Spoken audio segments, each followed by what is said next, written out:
পয়গম্বরের স্ত্রী ডাক দিলেন আয়েশা সিদ্দিকা রাদিয়াল্লাহু তাআলা আনহা। আল্লাহর পয়গম্বর গিয়া বসলেন। বসার পরে আয়েশা সিদ্দিকা রাদিয়াল্লাহু তাআলা আনহা রান্নায় চলে গেছেন, আর কোনো কথা বলেন না।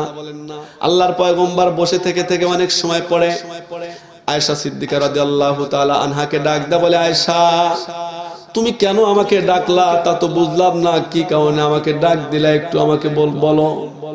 আল্লাহু আকবার। আয়েশা সিদ্দিকা রাদিয়াল্লাহু তাআলা আনহা ডাক দেয়া বলে, পয়গম্বর আপনি যখন ওই জায়গার মধ্যে সাহাবায়ে কেরাম রাদিয়াল্লাহু তাআলা আনহুদেরকে নিয়ে আলোচনা করতেছিলেন, আমি দেখলাম আসমান থেকে সরাসরি টপ টপ টপ টপ করে আপনার গায়ের মধ্যে পানি পড়তেছে। আমি দেখলাম যদি এই পানিগুলো আপনার গায়ের মধ্যে পড়ে তাহলে হয়তো আপনার ঠান্ডা লাগবে অথবা জ্বর এসে যাবে।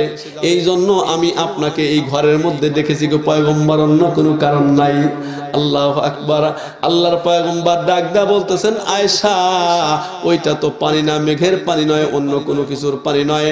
এই পানিটা হলো আল্লাহর আরশ থেকে রহমতের পানি। আমরা কোরআনের আলোচনা করার কারণে আল্লাহর আরশ থেকে সরাসরি রহমতের পানি নাযিল হইতেছে। জোরে বলেন সুবহানাল্লাহ। আসসালামু আলাইকুম আল কারীমে স্বাগতম।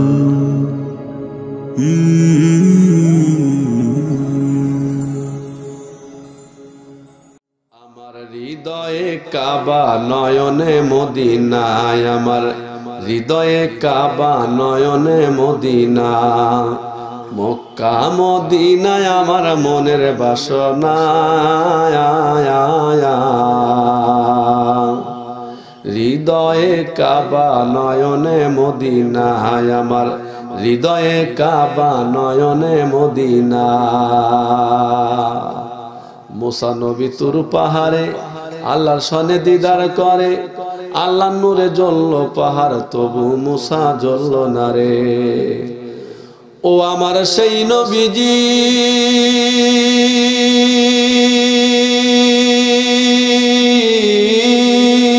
আল্লাহু আকবার। ও আমার সেই নবীজির উম্মতেরা পাপী হবে না, ও ভাই দোজকে যাবে না। হৃদয়ে কাবা নয়নে মদিনায়, আমার হৃদয়ে কাবা নয়নে মদিনা, মক্কা মদিনায় আমার মনের বাসনা। হৃদয়ে কাবা নয়নে মদিনায়, আমার হৃদয়ে কাবা নয়নে মদিনা। লা ইলাহা ইল্লাল্লাহ, লা ইলাহা ইল্লাল্লাহ, লা ইলাহা ইল্লাল্লাহু মুহাম্মাদুর রাসূলুল্লাহ সাল্লাল্লাহু আলাইহি ওয়াসাল্লাম। অধ্যকার নারায়ণপুর দক্ষিণপাড়া জীবননগর এর যুবকদের উদ্যোগে তাফসীরুল কোরআন মাহফিলের সুনামধন্য সম্মানিত সভাপতি সাহেব, বিভিন্ন মহল্লা থেকে আগত আমার ছেলে তাজ ওলামায়ে ইজম, আজকে মাহফিলের বিশেষ মেহমান আলহাজ মাওলানা মাহবুবুর রহমান গওহরী সাহেব, দামাত বারকাতুহুম মাদ্দাজিল্লাহু আলিয়া, হায়াকাল্লাহ বারাকাল্লাহ, জোরে বলেন আল্লাহুম্মা আমিন। মাহফিলের দ্বিতীয় বক্তা হযরত মাওলানা মুফতি আলী আকবর সাহেব, দামাত বারকাতুহুম মাদ্দাজিল্লাহু আলিয়া। বিভিন্ন গ্রাম থেকে আগত চুল পাকা দাড়ি পাকা পিতৃতুল্য মুরব্বিয়ানে কেরাম, মাহফিলে উপস্থিত অরুণ পথের তরুণ দল, বন্ধুতুল্য সমবয়সী যুবক ভাইরা, সামিয়ানার নিচে বসে থাকা মাথার মনি, চোখের খনি, আগামী দিনের ভবিষ্যৎ, কচি ও কাঁচা শিশুরা, পর্দার অন্তর আড়ালের মা ও ভগ্নীরা। সংক্ষিপ্ত ভূমিকার শেষে আলোচনা শুরুতে প্রত্যেকের কর্ণকুহরে আমি আবারও সালাম পেশ করছি। আসসালামু আলাইকুম ওয়া রাহমাতুল্লাহি ওয়া বারাকাতুহু। সম্মানিত সুধী, আল্লাহ রাব্বুল আলামিনের দরবারে শুকরগুজার হচ্ছি যে মহান তাবারক তাআলা দয়া করে মায়া করে এই সময় পর্যন্ত সুস্থ সবল দেখে আমাদের নেক হায়াতকে দীর্ঘায়িত করে দিয়ে সাম্প্রতিক জামানার শ্রেষ্ঠ মানুষ ওলামা একরামের সান্নিধ্যে পৃথিবীর শ্রেষ্ঠ গ্রন্থ আল কোরআনুল কারীমের আলোচনা সভায় আসা এবং বসার জন্য তৌফিক দান করলেন। সেজন্য সেই মহিয়ান গড়িয়ান মহান রব্বুল আলামিনের দরবারে শুকরগুজার হচ্ছি।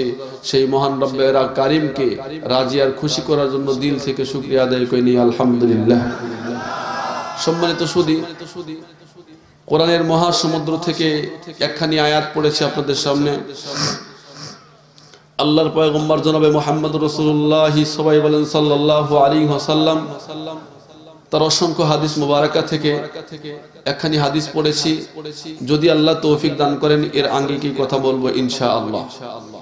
তার আগে আপনাদের কাছে আমি দোয়া চেয়ে নিচ্ছি, আপনারা দোয়া করুন আল্লাহ রাব্বুল আলামিনের ক্ষুদ্র সাউন্ড বক্স থেকে এমন কিছু আওয়াজ, এমন কিছু বাক্য, এমন কিছু শব্দ, এমন কিছু লফজ বের করে দেন যে আওয়াজগুলা, যে শব্দগুলা, যে লফজগুলা সর্বপ্রথম আমি আমল করতে পারি, তার সঙ্গে সঙ্গে আল্লাহ রাব্বুল আলামিন আপনাদেরকেও আমল করার তৌফিক দান করুক। জোরে বলেন আল্লাহুম্মা আমিন। সম্মানিত সুধী, আপনাদের অবস্থা দেখে ভূমিকায় টান দেব না, আমি ডাইরেক্ট অজেহাত দিতে চাচ্ছি। সময় বড় কম, শীতের রাত, কাউকে বিরক্ত করব না। আমি এমনিও ব্যক্তিগতভাবে অসুস্থ, আপনারা হয়তো বুঝতেছেন আমার অবস্থা দেখে। আজকে মাহফিলে আসলে সকাল থেকে বাড়িতেও সবাই নিষেধ করতেছে আসার জন্য, আমারও মন চাচ্ছিল না আসার জন্য। তারপরেও চিন্তা করলাম একটা বক্তা মাহফিলে না গেলে মাহফিলটাই শেষ হয়ে যায়। সবকিছু মিলে আল্লাহ তাআলা এখানে নিয়ে এসেছেন। তো আপনারা এখানে যারা বসেছেন, আমার মনে হয় এর আগে আমাকে কখনো দেখেননি আপনারা। আমি আপনাদের জন্য নতুন আর আপনারা আমার জন্য নতুন, যদি বলেন ঠিক কিনা। তো আপনাদের মন মানসিকতা কেমন, এই এলাকার মানুষের মন মানসিকতা কেমন আমার জানা নাই। তবে আমার ছোট্ট অভিজ্ঞতা থেকে আমি বলতেছি, এই জাতীয় মাহফিলে যারা আসে সমস্ত মানুষের দিলের মধ্যে সুরের চাহিদা বেশি, নূরের চাহিদা কম। আপনাদের অবস্থা কেমন আমার জানা নাই, তবে আমার ছোট্ট অভিজ্ঞতা থেকে বলছি। তামাম বাংলাদেশের রাজধানী ঢাকা শহর, ওখানে আল্লাহ তাআলা প্রতিবারই 10 বার 12 বার 15 বার করে নেন। সে জায়গার মানুষগুলো বলে হুজুর সুর দিলে ভালো লাগে।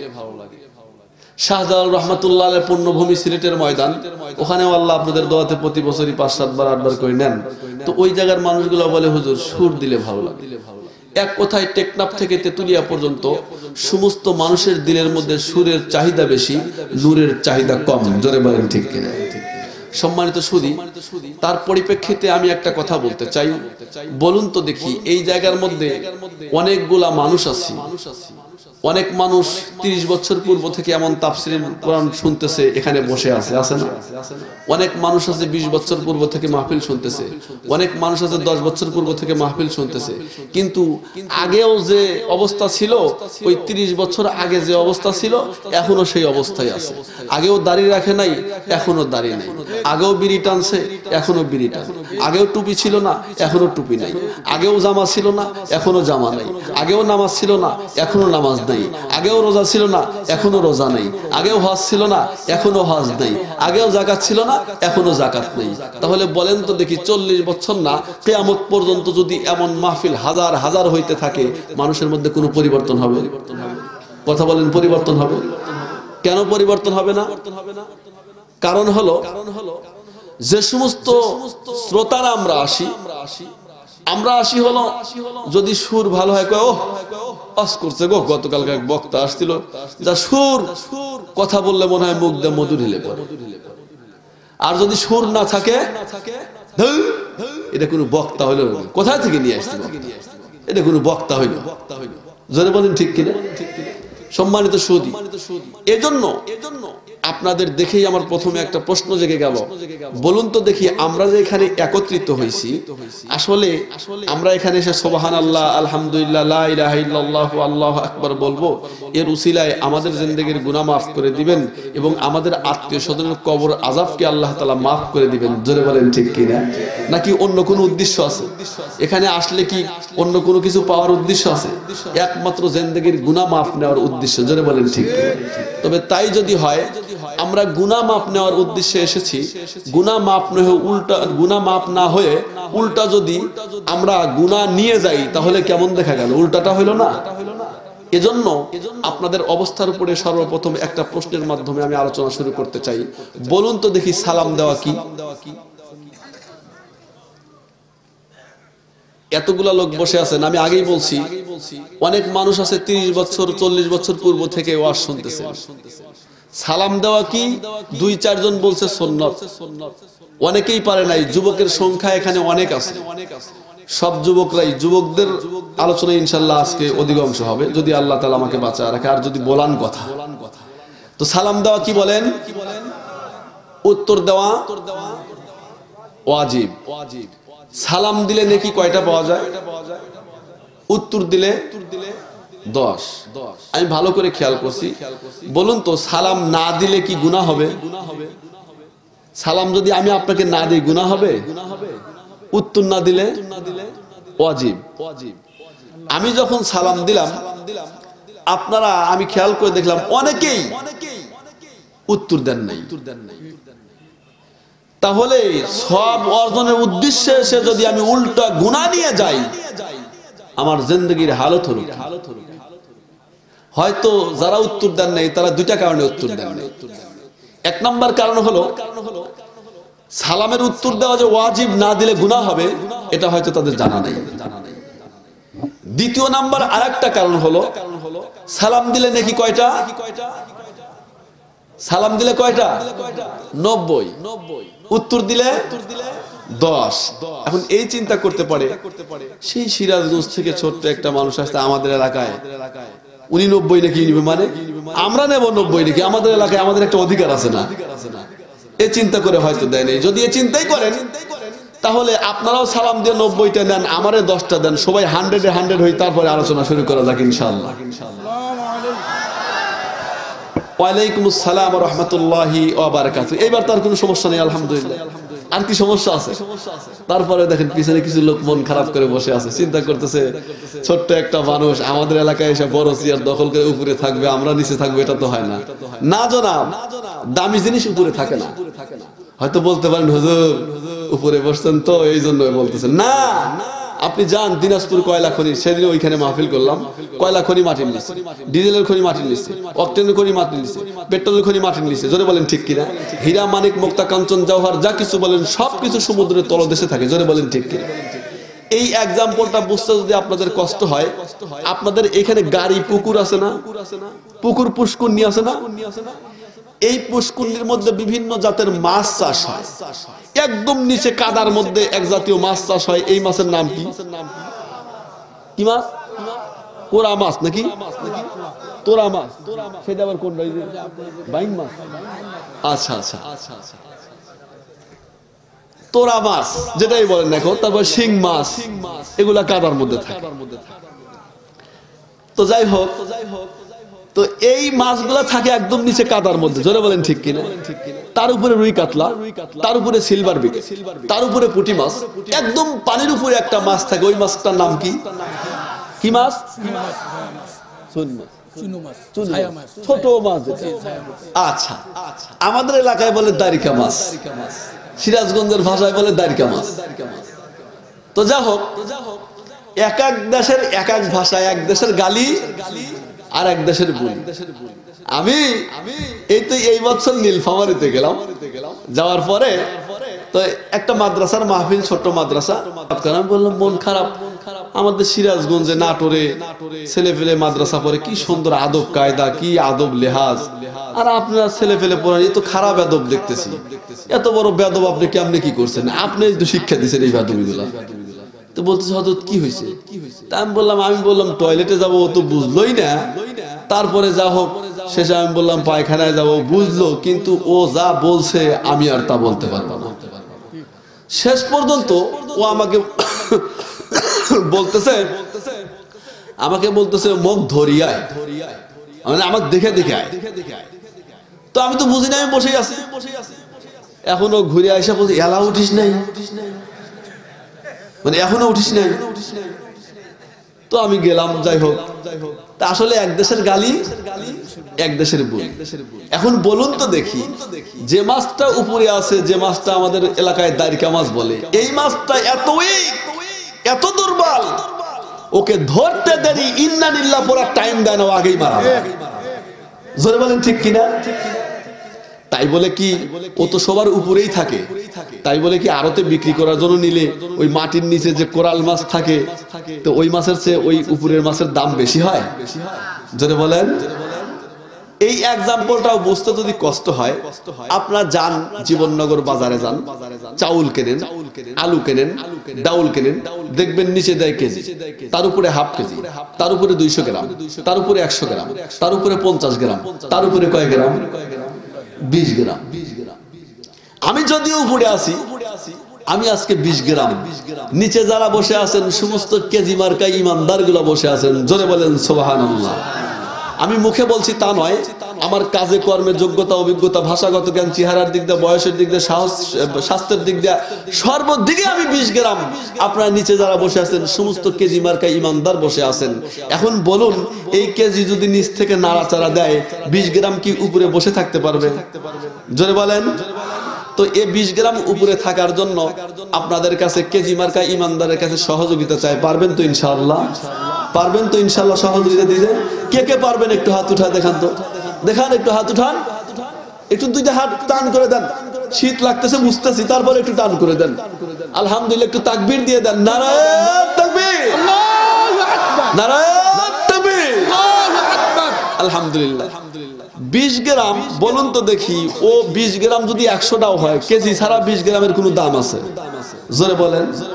তো এই 20 গ্রাম সর্বপ্রথম সহযোগিতা চাই দেখি। কেজি আর 20 গ্রাম তো মোটামুটি পাশাপাশি থাকে, তো সর্বপ্রথম আমি সহযোগিতা চাই। এই মাঝখানের ফাঁকা জায়গাগুলো একটু ফিল আপ করে বসেন। ঠান্ডাও ঢুকবে না, ইবলিসও ঢুকতে পারবে না, বয়ানও করতে সহজ হবে। ভাইরা একটু সামনের দিকে আগা আসেন আর ফাঁকা জায়গাগুলো ফিল আপ করে বসেন। পিছনে জায়গা নাই, মেহেরবানি করে 1 মিনিটের মধ্যে কেউ কোনো কথা বলবেন না। মাশাআল্লাহ, ফাঁকা জায়গাগুলো সব ফিল আপ করে বসেন।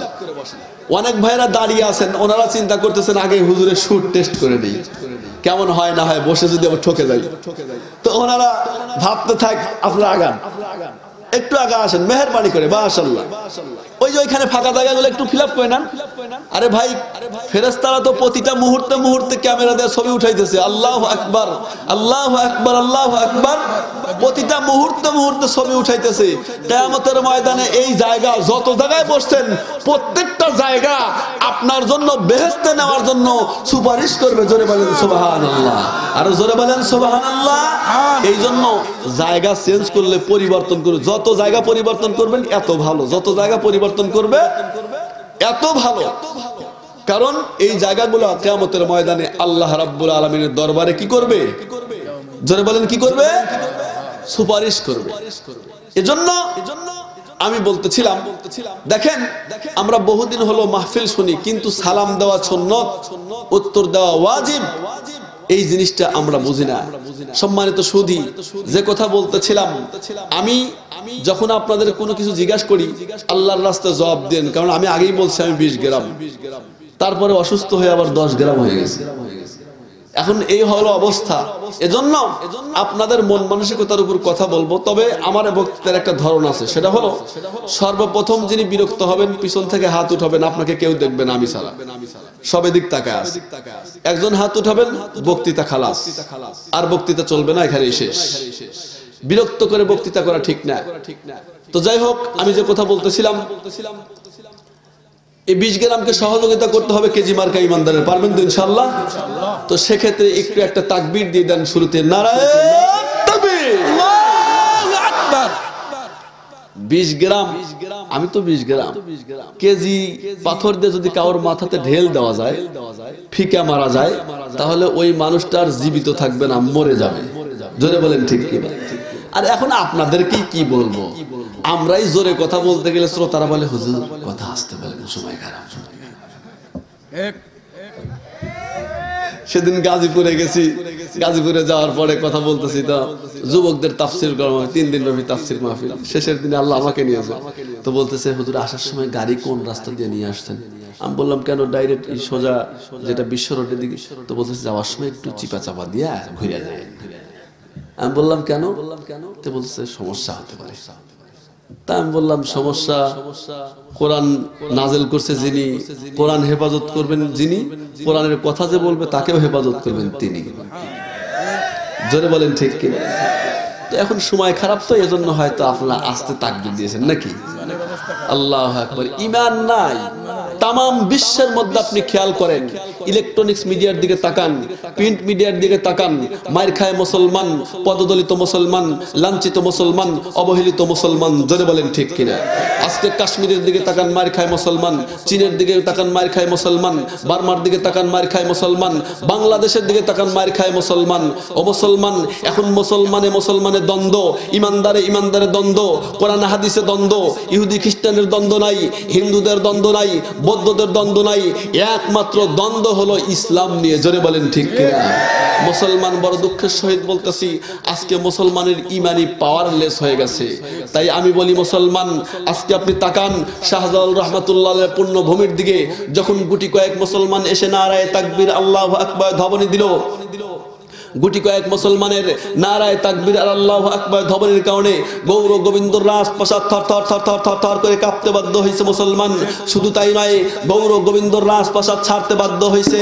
ও মুসলমান, সেই কোরআন তো এখনো আছে, সেই হাদিস তো এখনো আছে, সেই ইমানদার তো এখনো আছে। জোরে বলেন ঠিক কিনা? তাই আমি বলতে চাই, সেই গৌর গোবিন্দর রাজপ্রাসাদ যে গুটি কয়েক মুসলমানের নারায়ে তাকবীর আল্লাহু আকবার ধ্বনির কারণে রাজপ্রাসাদ থর থর থর থর করে কাঁপতে বাধ্য হইল, গৌর গোবিন্দ রাজপ্রাসাদ ছাড়তে বাধ্য হইল। ও মুসলমান, এই জীবননগরের এই জায়গা থেকে আমরা দানা দিতে তাই তাম বাংলাদেশের মধ্যে 100 গজ মাটির নিচেও যদি কোথাও কাফের আর বেঈমান অবস্থান করতে থাকে, খোদার কসম করে বলি মুসলমান, ইমানি চেতনা নিয়ে, ইখলাস নিয়ে যদি একটা নারায়ে তাকবীর আল্লাহু আকবার ধ্বনি দিয়ে দেয়, বাংলার জমিনে 100 গজ মাটির নিচেও যদি কোথাও কাফের আর বেঈমান অবস্থান করতে থাকে, গুটি কয়েক মুসলমানের নারায়ে তাকবীর আল্লাহু আকবার ধ্বনির কারণে বাংলার 100 গজ মাটির নিচ থেকেও কাফের আর বেঈমান, ইহুদিদের খ্রিস্টানের দালালেরা পালাইতে বাধ্য হবে। জোরে বলেন ঠিক কিনা? নারায়ে তাকবীর, দ্বীন ইসলাম জিন্দাবাদ। সম্মানিত সুদী, কিন্তু আমি আগেই বলছি হুজুর সময় খারাপ, কথা আসতে পারে, এজন্য আসতে বললাম, জোরে বললাম। মুসলমান ভাইরা আমার, তাম পৃথিবীর মানুষ যদি একত্রিত হয়ে আমার আল্লাহ রাব্বুল আলামিনের বিরোধিতা করতে থাকে, কোরআনুল কারীমের বিরোধিতা করতে থাকে, বলুন তো দেখি আমার আল্লাহ রাব্বুল আলামিনের কোনো ক্ষতি হবে? আল্লাহু আকবার। আমার আল্লাহ রাব্বুল আলামিন সূরা ইয়াসিনের মধ্যে বলতেছেন, ইন্নামা আমরুহু ইযা আরাদা শাইআন আইয়াকুলা লাহু কুন ফায়াকুন।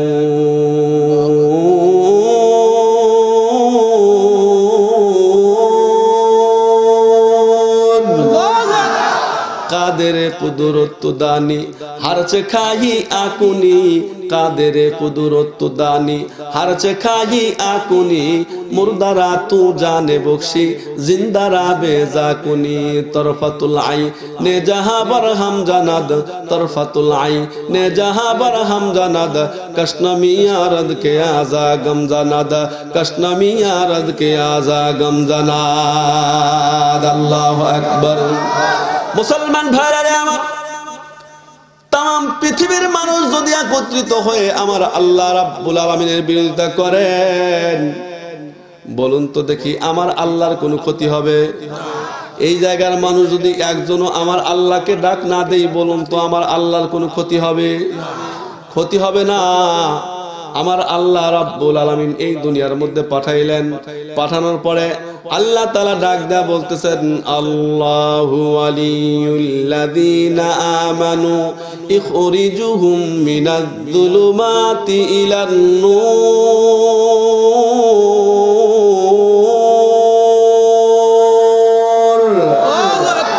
মুসলমান ভাইরা আমার, আমি একটা বিষয় নিয়ে বয়ান করতে চাই।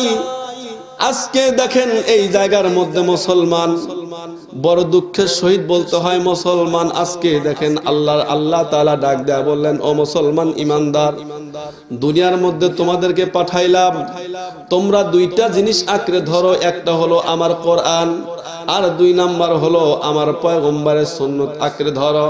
এই দুইটা জিনিস মানার পরে যদি কোনো আল্লাহর বান্দা মৃত্যুবরণ করে, কবরে শোয়ানোর সঙ্গে সঙ্গে আল্লাহ রাব্বুল আলামিন তার কবরের সঙ্গে জান্নাতের সম্পর্ক করে দিবে।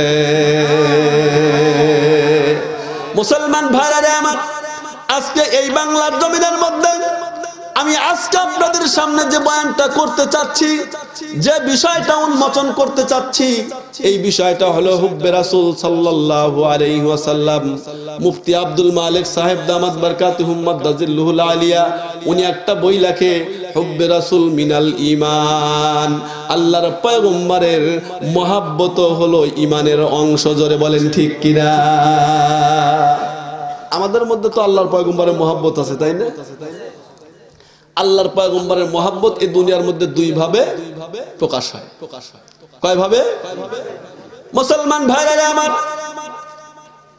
আমার ভাইজান মাহবুবুর রহমান গওহারি বলে গেলেন, শুধু আমরা জিলাপি খাওয়া জানি, আল্লাহর পয়গম্বরের ভালোবাসা দেখাই। এই দুনিয়ার মধ্যে তো আল্লাহর পয়গম্বরের ভালোবাসা দেখানোর অভাব নাই, লোকের অভাব নাই। জোরে বলেন ঠিক কিনা?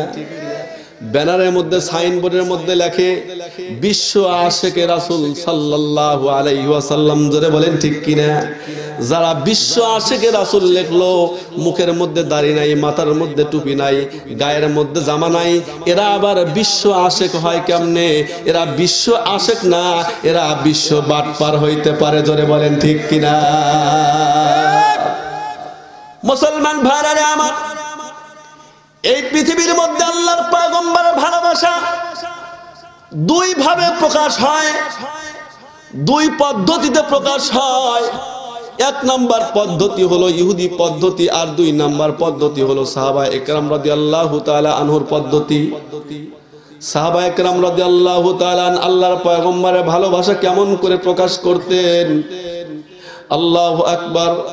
সাহাবা একরাম তারা কেমন ছিল? হযরতে আবু যর গিফারি খাদেমে খায়রুল বাশার, जिसने सारे जिंदगी में ना बनाया अपना घर, जिसने सारे जिंदगी में ना बनाया अपना घर। সাহাবা একরাম রাদিয়াল্লাহু তাআলা আনহুর ভালোবাসা ছিল, তারা ঘর বাড়ি বানাইতো না, তারা খানা খাইতো না, 24 ঘন্টা আল্লাহর পয়গম্বরের দরবারে পড়ে থাকতো। জোরে বলেন ঠিক কিনা? মুসলমান ভাইরা আমার, আমরা যারা এই জায়গার মধ্যে আছি, বিভিন্ন জায়গার মধ্যে বিভিন্ন সময় আজকে আমাদের সমাজের মধ্যে বিশ্ব আশিকে রাসূল দেখা যায়। জোরে বলেন ঠিক কিনা? মুসলমান এরা আবার বিভিন্ন ভাবে আল্লাহর পয়গম্বরের কাছে গানও গায়। আবার কেউ কেউ বলে, আমি ডুব দিয়েছি পানির নিচে বাবার সন্ধানে। জোরে বলে। আর একজন বলে, হা হা, আছে না? আর এক দল আছে, কয় কিরামান কাতিবিন রোজ হাসরের দিন।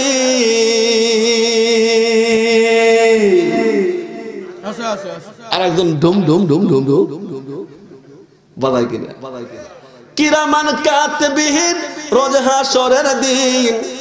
আল্লাহর কাছে যদি করে অভিযোগ ওরা, মাওলার কাছে যদি করে অভিযোগ, বলবো আমরা সবাই ছিলাম খাজা বাবার লোক, বলবো আমরা সবাই ছিলাম আওয়ামী লীগ আর বিএনপির লোক। জোরে বলেন ঠিক কিনা? কবরের মধ্যে যাও, দেখা দিবে। আবার একদল কয় আয়না বসায় দেবো কলমের ভিতর। জোরে বলেন। আমি ওদেরকে বলি, ওই বাবা আমার এত গুণী,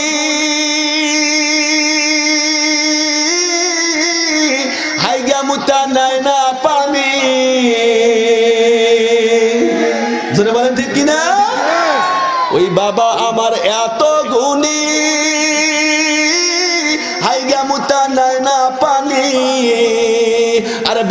নামটি স্মরণ করলে নাই মরণের ডর। হায় রে বাবার নামটি স্মরণ করলে নাই মরণের ডর। মরার পরে কবরের মধ্যে রাখার পরে ফেরেশতারা বাস দিবে কবরের ভিতর। বাবারে মরার পরে ফেরেশতারা বাস দিবে কবরের ভিতর। ধরে বলেন ঠিক কিনা?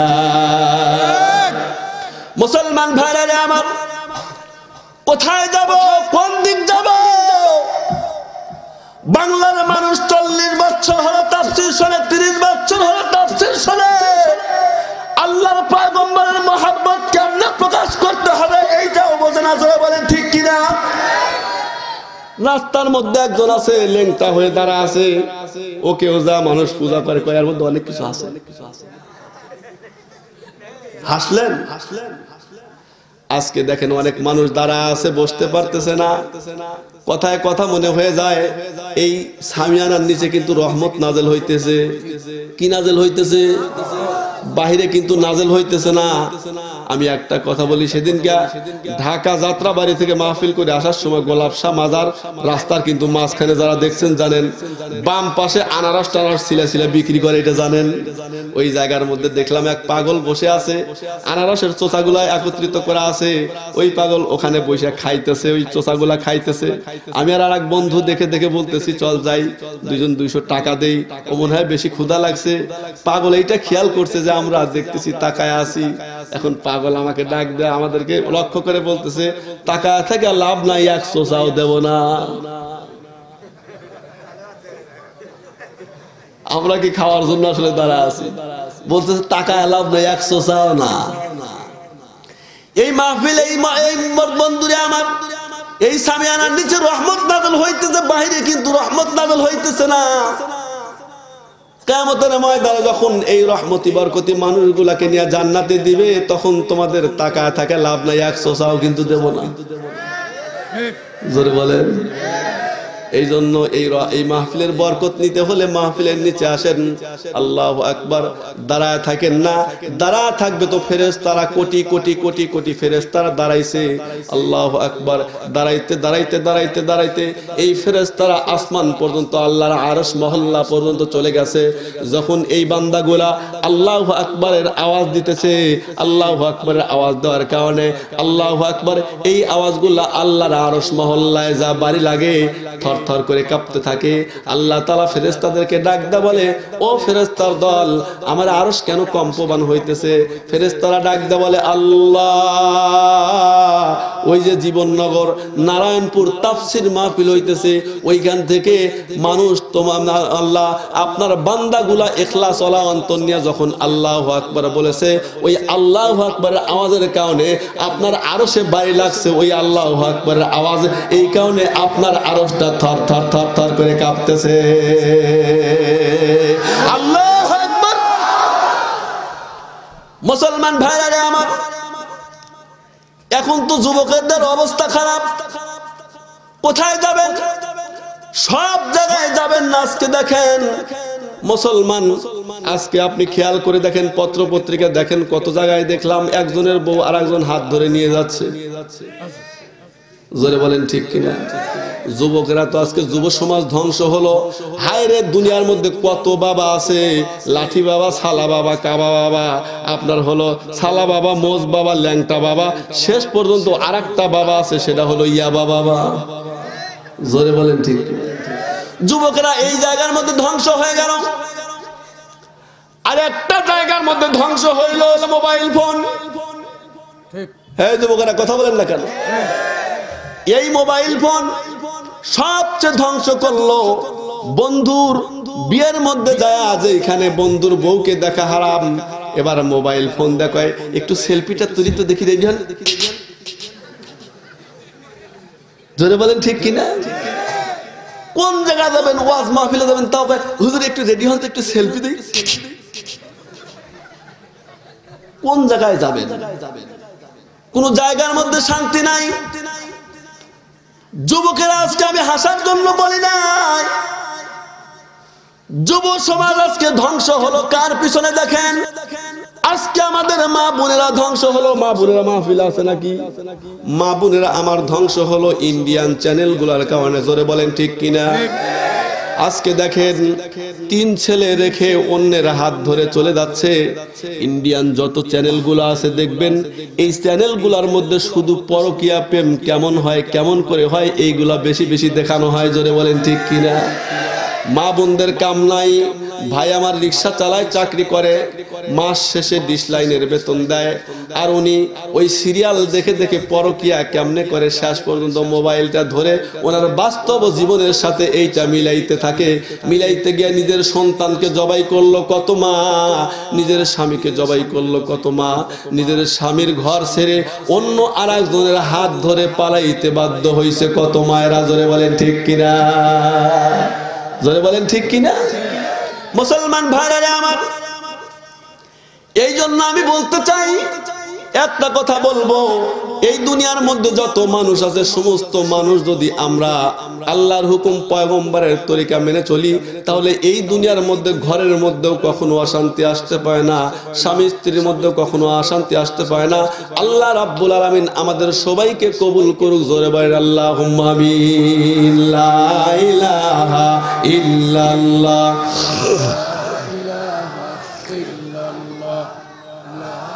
গরম পানি। লা ইলাহা ইল্লাল্লাহু মুহাম্মাদুর রাসূলুল্লাহ সাল্লাল্লাহু আলাইহি ওয়াসাল্লাম। বেয়াদবি মনে করবেন না, আমি স্টেজে 2 ঘন্টা 3 ঘন্টা আলোচনা করলে আমার চা লাগে না। এটা চা না, গরম পানি। তো আসলে লাগাতার প্রোগ্রামে এত ঠান্ডা লাগছে, কথা শুনে বুঝতেছেন ঠান্ডা কাশি। তো আমি আজকে যে কথা বলতে পারবো আমি নিজেও আসলে জানি না, তো আল্লাহ তাআলা বলাইতেছেন তাই বলতে পারতেছি। মুসলমান এজন্য একটু দোয়া করতে থাকেন মনে মনে, আল্লাহ তাআলা যদি কথা বলান ইনশাআল্লাহ বলতে পারবো। আপনারা যত সময় থাকতে পারেন, তো আপনারা ইনশাআল্লাহ রাজি আছেন তো? ইনশাআল্লাহ থাকতে রাজি আছেন তো? আমি আগেই কিন্তু বলছি আমার বক্তৃতার ধরন আছে, যখন বিরক্ত হবেন সর্বপ্রথম আল্লাহর রাস্তায় হাত উঠায় দিবেন মেহেরবানি করে, তাহলে দোয়া করে দেবো, খালাস। মুসলমান ভাইরা আমার, যেই কথা বলতেছিলাম, আল্লাহর পয়গম্বরের ভালোবাসা প্রকাশ করার পদ্ধতি কয়টা? জোরে বলেন কয়টা? 1 নাম্বার হলো ইহুদি পদ্ধতি, আর 2 নাম্বার হলো সাহাবায়ে কেরাম রাদিয়াল্লাহু তাআলা আনহুদের পদ্ধতি। খেয়াল আছে ইহুদিরা কেমন করে আল্লাহর পয়গম্বরের ভালোবাসা দেখায়? দেখেন, আল্লাহু আকবার।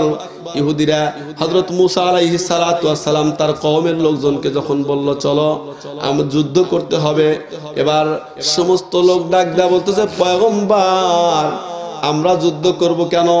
যুদ্ধ করতে হলে আপনি করেন, রক্ত দিতে হলে আপনি দেন, সমস্যা নাই। যুদ্ধের মধ্যে যখন মহাবিজয় লাভ করবেন ওই মুহূর্তে আমাদেরকে জানাই দিন, আমরা মিষ্টি আর জিলাপি বিতরণ করার জন্য এই জায়গার মধ্যে রেডি আছি। এই বাংলার জমিনে আল্লাহর পয়গম্বরের ভালোবাসা দেখায় অনেক মানুষ, তারা আল্লাহর পয়গম্বরকে ভালোবাসে না, তারা জিলাপি আর মিষ্টি নিয়ে ব্যস্ত থাকে। জোরে বলেন ঠিক কিনা? মুসলমান এই যে চলে গেল, হুব্বে রাসূল কেমন করে প্রকাশ করতে হয় দেখেন, কেমন করে মহব্বত করতে হয়। মুসলমান এই জায়গার মধ্যে অনেক ছেলে পেলে আছে, আজকে বর্তমান চুলের কাটিং নামছে, এই সাইডটা পুরাটা কাইটা সাপ এই সাইডে আছে। জোরে বলেন ঠিক কিনা? আবার দেখি 2 সাইডটা কাটছে, কিরে একটু পাঠার মতো দেখা যায়। যুবক মানুষ, ও তো পাঠা পাঠা ভাব দেখা যায়। এমন কাটিং কে কয় এটা নেইমার কাটিং, কয় এইটা কার, কয় এটা রাহুল, কয় এইটা কার, কয় এটা হলো আপনার রোনালদো, কয় এইটা কার, কয় এটা আরেকজনের। কেন এই কাটিং দিল? একটা মাত্র কারণ হলো ওই সেই আপনার খেলোয়াড়কে ভালোবাসার কারণে মাথার মধ্যে এমন কাটিং দিছে। জোরে বলেন ঠিক কিনা? এ মুসলমান ভাইরা, আমি একটা কথা বলতে চাই, তুমি একজন সাধারণ খেলোয়াড়কে মোহাব্বত করলাম, মাথার মধ্যে তুমি কেচি লাগাইলা, বেলেট লাগাইলা, কোন জায়গার মধ্যে তোমার কোনো কিছু নাই। যখন খেলা হলো ওই যে রোনালদো আছে, তারপরে ওই যে মাথা তো পুরাটা চাষা দেখা যায়। একবার ঢাকা শহরের মধ্যে এক হুজুর আসতেছে, দেখলেন বড় বড় উঁচা লম্বা ওই রকম বডি, হাফ প্যান্ট পরে আছে, গায়ের মধ্যে দামি জামা পরে আছে, পায়ের মধ্যে দামি শু পড়ে আছে, ওরা এক ঝাঁক মানুষ সবাই নাইরা হয়ে আছে, মাথার মধ্যে 4টাখানি চুল আছে, এবার চলতেছে দৌড়াইতেছে সবাই প্রদর্শনী করতেছে, আমরা অমুককে ভালোবাসি, জোরে বলেন ঠিক কিনা। হুজুর এবার বাসের কন্ট্রাক্টরকে জিজ্ঞেস করলো, এই কন্ট্রাক্টর কি ব্যাপার, এরা কি পাগল নাকি? এবার কন্ট্রাক্টর ডাক দেয়া বলতেছে, হুজুর ওরা তো পাগল নাই, আসলে পাগল হইছেন আপনি নিজে। আমি পাগল হইলাম কেমনে পাগল হইলাম? এবার বাসের কন্ট্রাক্টর ডাক দেয়া বলে, হুজুর আপনার তো দিন দুনিয়ার কোনো খবর রাখেন না। আমরা বলে দিনেরও খবর রাখি না, দুনিয়ারও খবর রাখি। যদি না রাখি তাহলে এই যে বিপিএল এর মধ্যে উদ্বোধন হইল ইন্ডিয়া থেকে, যে আজানের বিরুদ্ধে কথা বলছে, কয় ফজরের আজানে আমার সমস্যা হয়, ঘুমের ডিস্টার্ব করে, এই সনু নিগমের মতো একজন ইহুদি খ্রিস্টানের বাচ্চাকে নিয়ে এসে 16ই ডিসেম্বর মাসের মধ্যে কেমন করে বাংলার জমিনের মধ্যে বিপিএল এর উদ্বোধন হয়, জোরে বলেন ঠিক কিনা? আরো জোরে বলেন ঠিক কিনা মুসলমান? আল্লাহু আকবার, আল্লাহু আকবার। যে কথা বলতেছিলাম মুসলমান, আল্লাহর পয়গম্বর জনাবে মুহাম্মদুর রাসূলুল্লাহ সাল্লাল্লাহু আলাইহি ওয়াসাল্লামের মহব্বত প্রকাশ করছেন। সাহাবায়ে কেরাম কেমন করে সারাদিন খায় নাই ঘুমায় নাই, একদিন যায়, 2 দিন যায়, 3 দিন যায়, 1 সপ্তাহ যায়, এইভাবে না খেয়ে সমস্ত সাহাবায়ে কেরাম 30 থেকে 40 জন। এই জায়গার মধ্যে কোনো হাজী সাহেব আছেন নাকি হজ করছে যারা? কে হজ করছেন একটু হাত উঠান তো দেখি। 1 জন 2 জন, কি ব্যাপার? এদিকে কি টাকাওয়ালা মানুষ কম? টাকা আছে কিন্তু হজ করতে যায় না। মুসলমান ভাইরা যারা হজ করছেন ওনাদের কাছে শুনবেন, আল্লাহর পয়গম্বরের একদম ঘরের সাথে যে আয়েশা রাদিয়াল্লাহু তাআলা আনহা যেই ঘরের মধ্যে বসবাস করতেন, ওই ঘরের সঙ্গে একটা জায়গা আছে মসজিদে নববীর মধ্যে, যেই জায়গার মধ্যে ছাদ নাই, ওই জায়গার মধ্যে ছাতা আছে। হাদিস সাহেব ঠিক আছে? ছাদ নাই কেন ছাদ দেওয়া হলো না তা কি জানেন? আল্লাহু আকবার। আল্লাহর পয়গম্বর আহলে সুফফাদেরকে নিয়ে, আহলে সুফফা ওই যে অল্প কয়েকজন সাহাবী ছিল, 35 থেকে 40 জন, এই সাহাবায়ে একরামদেরকে নিয়ে ওই জায়গার মধ্যে বসে আলোচনা করতেছিলেন। আলোচনা করলেন, আল্লাহু আকবার। হযরতে আয়েশা সিদ্দিকা রাদিয়াল্লাহু তাআলা আনহা ঘরের ভিতর থেকে খেয়াল করলেন, উপর থেকে top top top top top top করে আল্লাহর পয়গম্বরের গায়ের উপর পানি পড়তেছে।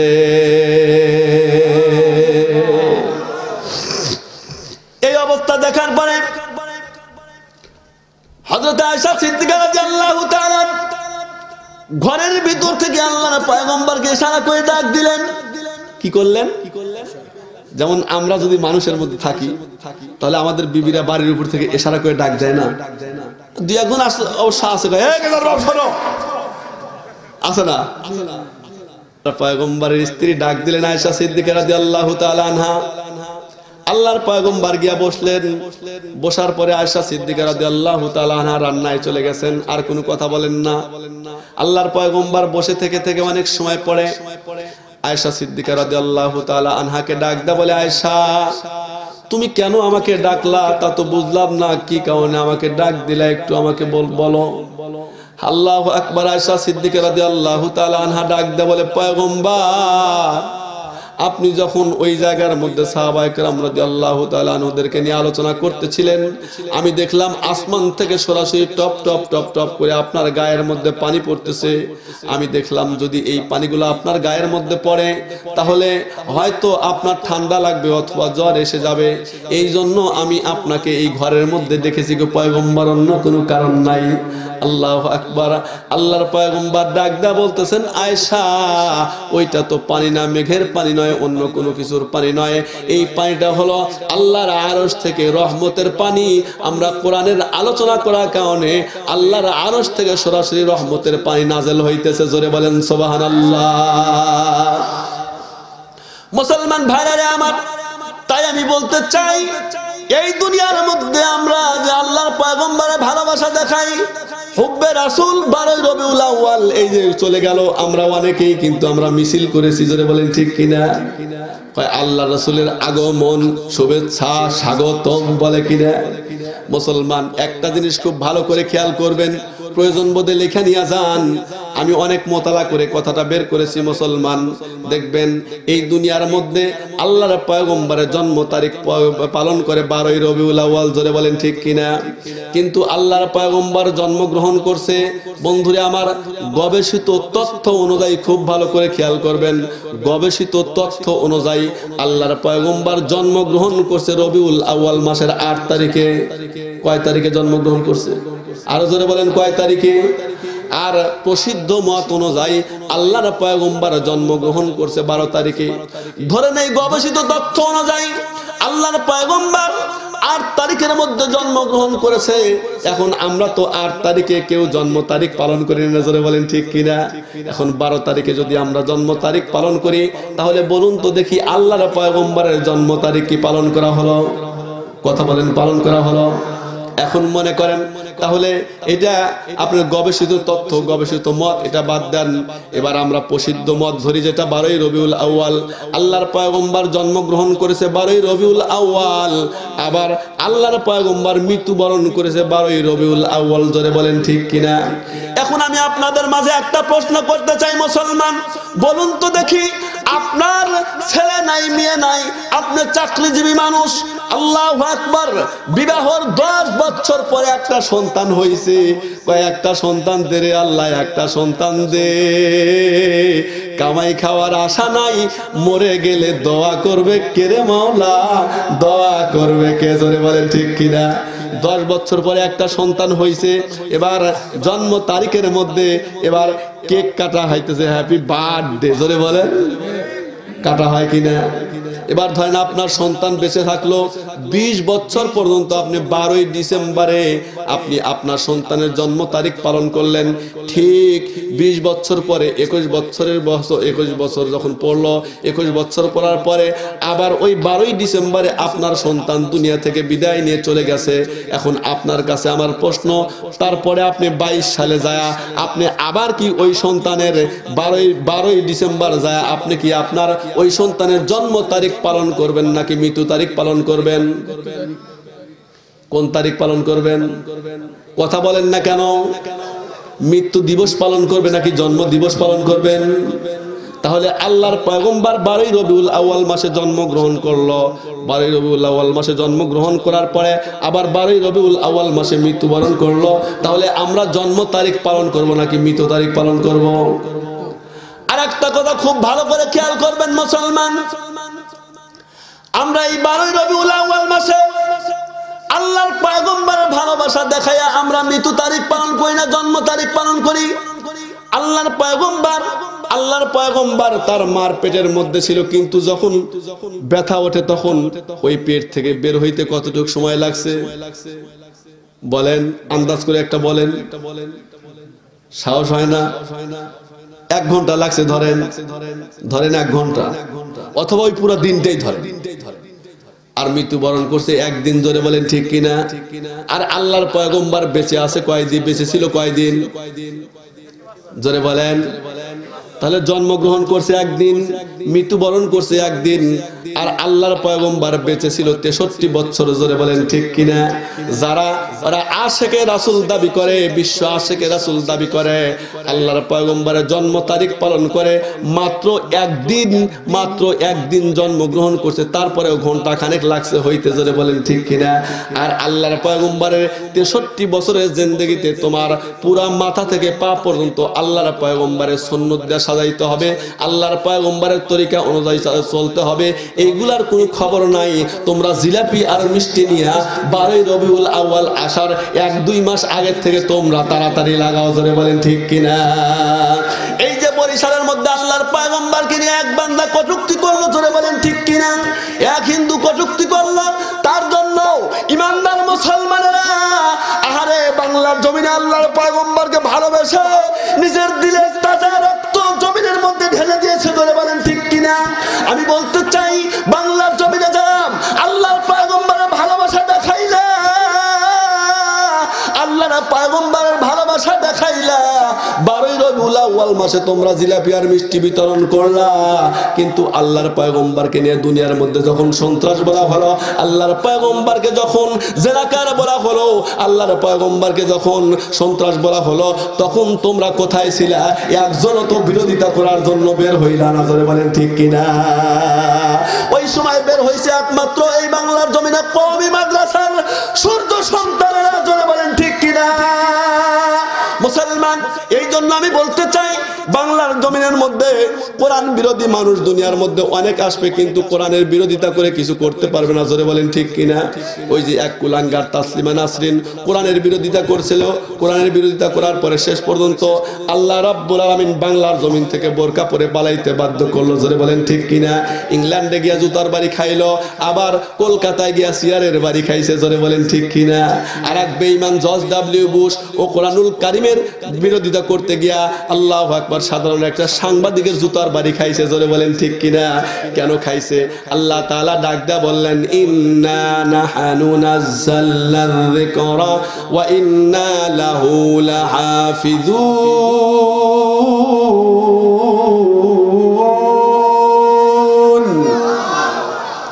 তাই আমি বলতে চাই, তামাম বিশ্বের মানুষ একত্রিত হয়েও আমার আল্লাহর কোরআনের বিরোধিতা করে একটা জের জবর কিয়ামত পর্যন্ত উলট পালট করতে পারবে না, জোরে বলেন ঠিক কিনা? তাই আমি এই জায়গায়, এই জীবননগর নারায়ণপুর থেকে তামাম বিশ্বের মধ্যে এই যে মিডিয়া আছে, মিডিয়ার মাধ্যমে তামাম বিশ্বের মানুষকে জানায় দিতে চাই যে এই বাংলার জমিনে যদি কোনো ইহুদি খ্রিস্টানের বাচ্চা, ইহুদি খ্রিস্টানের দালাল কোরআন বিরোধী কথা বলতে চাও, তোমরা সাবধান হয়ে যাও। তাসলিমা নাসরিন যেমন বাংলার জমিন থেকে আলেম ওলামার হুঙ্কারে বাংলা থেকে পালাইতে বাধ্য হয়েছে, ইংল্যান্ডে গিয়ে জুতার বাড়ি খাইছে, কলকাতার মধ্যে চেয়ারের বাড়ি খাইছে, জর্জ ডব্লিউ বুশ কোরআনের বিরোধিতা করতে জুতার বাড়ি খাইছে।